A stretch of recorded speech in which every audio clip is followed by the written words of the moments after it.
Bonjour à tous, on commence ce tour de la presse sportive par Neymar qui hier en Chine a participé à sa première séance collective de la saison. Le Brésilien s'est entraîné 1 heure avant de rentrer au vestiaire avant ses coéquipiers sans raison apparente. Mundo Deportivo n'en tire pas pour autant des conclusions ce matin mais explique qu'en coulisses, la tension est forte entre le club et son joueur depuis quelques jours. Le PSG n'aimerait pas du tout l'attitude de Neymar et lui aurait fait savoir. De plus, le club parisien aurait fixé au 11 août, soit le week-end de la reprise de la Ligue 1, la fin du cas Neymar. Si cela est vrai, le Barça n'a donc plus que 10 jours pour le faire revenir en Catalogne.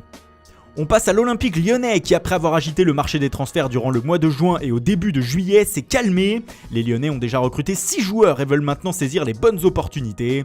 Et selon le Progrès, qui reprend une information du site italien Stadio Sport, le club de Jean-Michel Aulas serait sur la piste du milieu de terrain du Milan AC Suso. L'Espagnol est sur la liste des transferts au sein du club lombard et Lyon cherche à compenser le départ de son champion du monde Nabil Fekir au Betis. De quoi susciter de l'espoir pour cette opération. Le Milan AC qui cherche à vendre tout comme son voisin de l'Inter.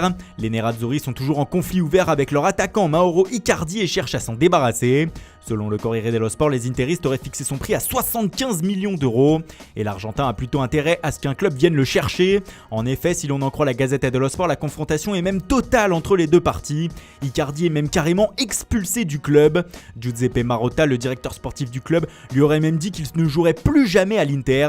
Le Napoli est intéressé, comme le confirme le Corriere, mais les Napolitains seraient actuellement sur un autre dossier, celui de Irving Lozano, l'ailier mexicain du PSV Eindhoven. Quoi qu'il en soit, en Italie, on entre dans l'ultime phase, l'ultime tango pour se débarrasser des indésirables. Toujours à l'Inter, Radja Nainggolan aurait lui choisi de retourner à Cagliari, alors qu'à la Juve on cherche à faire partir Gonzalo Higuain et Paolo Dybala. Pour le premier, l'AS Roma continue son pressing intensif, alors que le second est poussé vers Manchester United par ses dirigeants. Mais peut-être de manière trop violente. En effet, selon la Gazzetta dello Sport, Dybala aurait entamé un bras de fer avec la Juve.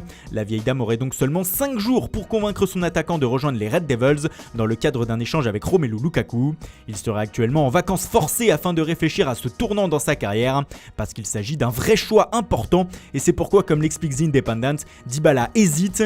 Manchester United aurait du mal à conclure un accord avec la Joya, parce que ce dernier demande beaucoup d'argent en termes de salaire, mais surtout il se demande s'il fait le bon choix en rejoignant un club qui ne joue pas la Ligue des Champions cette saison.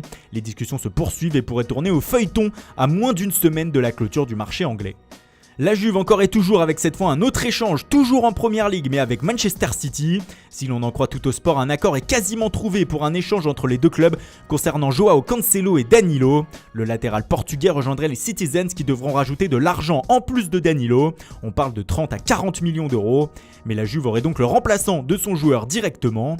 Pour rester dans l'actualité de Manchester City, sachez que le dossier Leroy Sané est reparti de plus belle hier.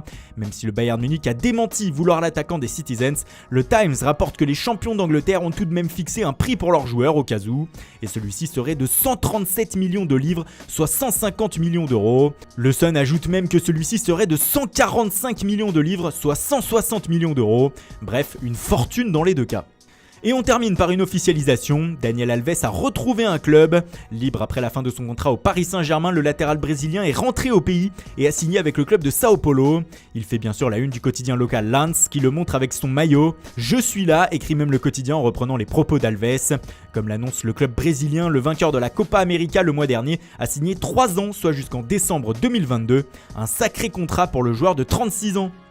Voilà, c'est tout pour ce matin. Merci pour votre fidélité. Bonne journée à tous et rendez-vous dès ce soir pour un nouveau journal du Mercato.